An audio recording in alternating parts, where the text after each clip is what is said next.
Hello and welcome again to a tutorial on a new competition that we have recently published. This time we are selecting heads of administration in EU delegations. A delegation is kind of an embassy of the EU in a third country, so not in an EU member state, but in a country outside of the EU. We have, as usual, published an infographic on our website, which shows you in a blink of an eye the eligibility criteria and the different stages of the competition. And in this tutorial, I will give you some more in-depth information on these different stages of the competition.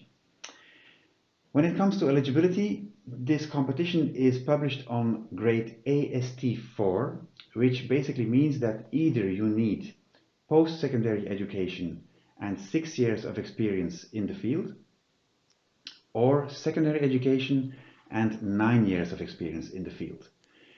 When I say in the field, it has to be a field which is listed below, one of the fields listed below, and there's quite a choice for this competition. So your degree and your experience should be in either law, HR, accounting, engineering, business administration, finance, logistics, or building management. You have quite a choice here to choose from. Then there's also a language criterion, of course. Your first language can be any of the 24 official languages. Your second language must be either English or French.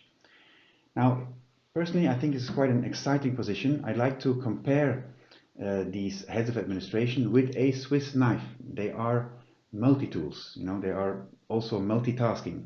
Heads of administration run the day-to-day business of a delegation, so they are involved in HR matters, in project management, in security, in building management. So they have really kind of an extensive portfolio to take care of.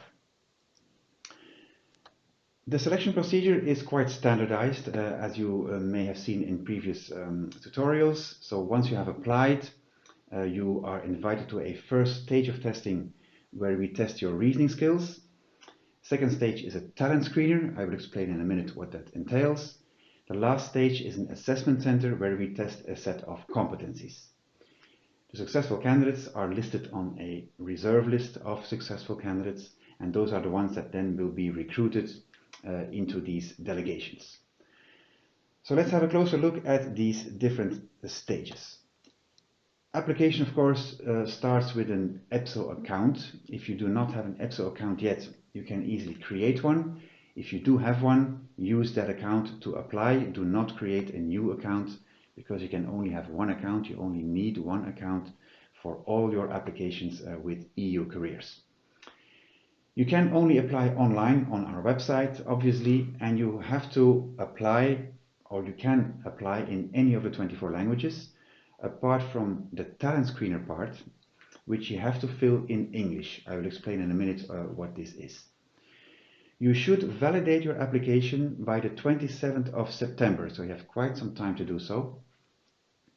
You don't have to apply in one go. You can start your application, save your entries, and then come back at a later stage. Just make sure that you validate your application at the latest on the 27th of September. Everybody who applies will be invited to the first stage of testing, which is a test where we test your reasoning skills. We test your verbal, numerical, and abstract reasoning skills.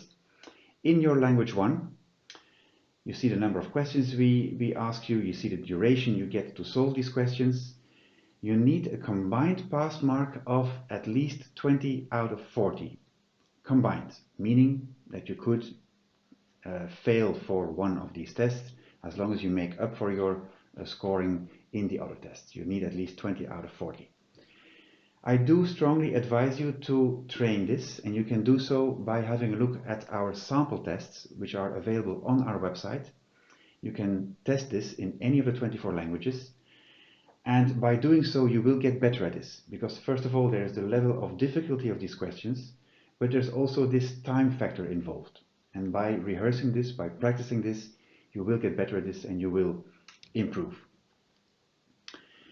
If you pass this stage, you will be invited to the second stage, which is the talent screener phase.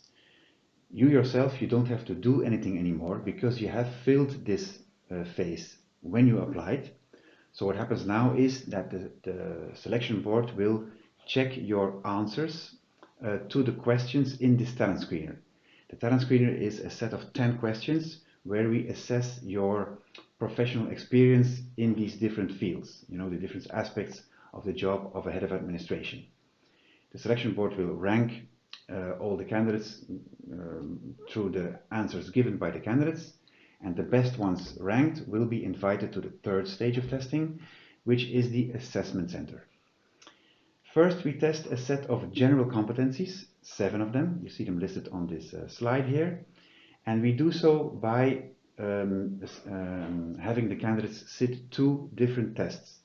The case study, which is a written exercise, will test 4 competencies, and the situational competency-based interview will test 3 more competencies. Okay? Again, you need a combined pass mark of 35 out of 70. You get maximum 10 points per competency, and you need at least 35 all over. Then, of course, we also test your field-related competencies, and this is done by a field-related interview. So again, an interview with the selection board, which you sit again in French or English. By the way, your general competencies are also tested in your second language, English or French. For the field-related competency test, you need also at least 50 out of 100, and the score combined general competencies and field-related competencies will give you the final mark, and the best ranked people will be the ones who are the successful candidates. We're looking to select 40 successful candidates, and these are the ones that then will be offered the job in these delegations. Please do read the notice of competition carefully. The notice of competition is a legal document explaining the whole competition, the duties, the eligibility criteria, the different steps of the competition explained in detail again. So please read this document carefully. If you would still have questions after that, you can of course always reach out to us through the web form on our website, and we of course will be happy to answer all your queries. I hope this was useful. Please do apply, and hopefully you can join us later on as one of our successful, recently recruited heads of administration in a delegation. Thanks for your attention, and see you next time. Bye-bye.